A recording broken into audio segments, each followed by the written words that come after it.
Back in 2022, a Phoenix officer handcuffed and detained a Wall Street Journal reporter doing his job. After we broke the story, the case got international headlines, and it forced Phoenix PD to launch an internal investigation. The department cleared the officer of any formal discipline. But now, a new city watchdog report says police botched their own internal probe, and the report criticizes everyone from the chief on down. Tonight, ABC15 Chief Investigator Dave Biscobing breaks down that report and why it highlights bigger problems for Phoenix PD.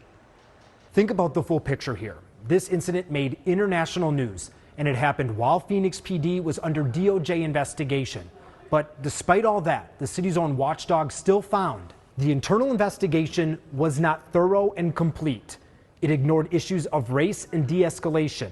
Top officials, including the chief, didn't follow policy by lessening the officer's discipline to just training.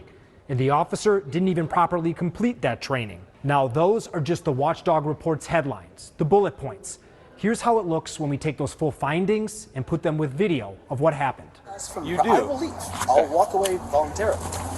It was November 23rd, 2022, when Phoenix officer Caleb Zimmerman walked up to Wall Street Journal reporter Dion Rabouin outside a Chase Bank. Rabouin was interviewing people about a story on interest rates. The officer claimed Dion committed trespassing because bank employees told him to leave, and he didn't.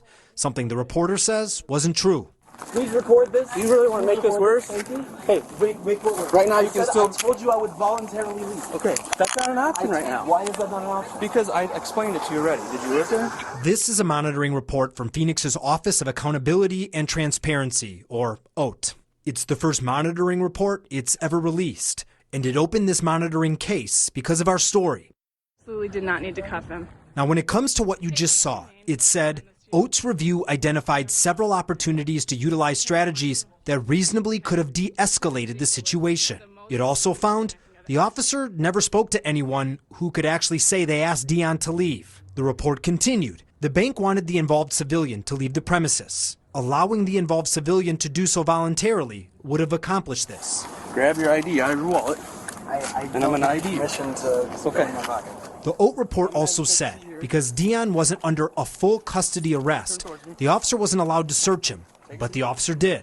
And per police policy, that's supposed to be a Class 2 violation that calls for a 24 to 40-hour suspension. Instead, internal investigators recommended a written reprimand, and the chief's office lessened it even more to just 4 hours of training. Sir, he's not doing anything wrong. But the OAT report found issues with that training too. The officer claimed he did 2 separate 2-hour training sessions at the same time. Quote, not only did the involved officer receive a substantial reduction in discipline down to training, but it appears that they did not even fully complete the mitigated consequence for the unlawful search. Want to be taken. We interviewed Dion when we first broke this story. At every stop, I'm saying, hold on, why is this necessary? I don't think we need to do this.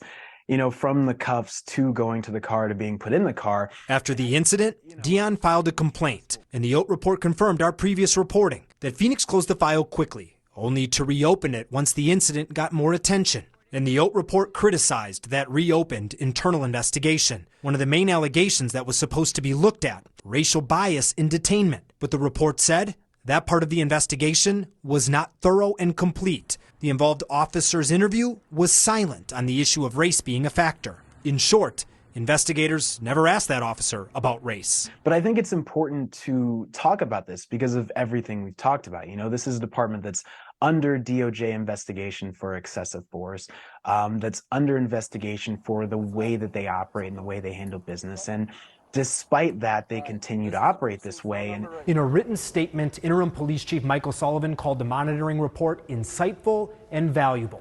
He said he will thoroughly review it before responding. I'm investigator Dave Biscobing, ABC 15, Arizona.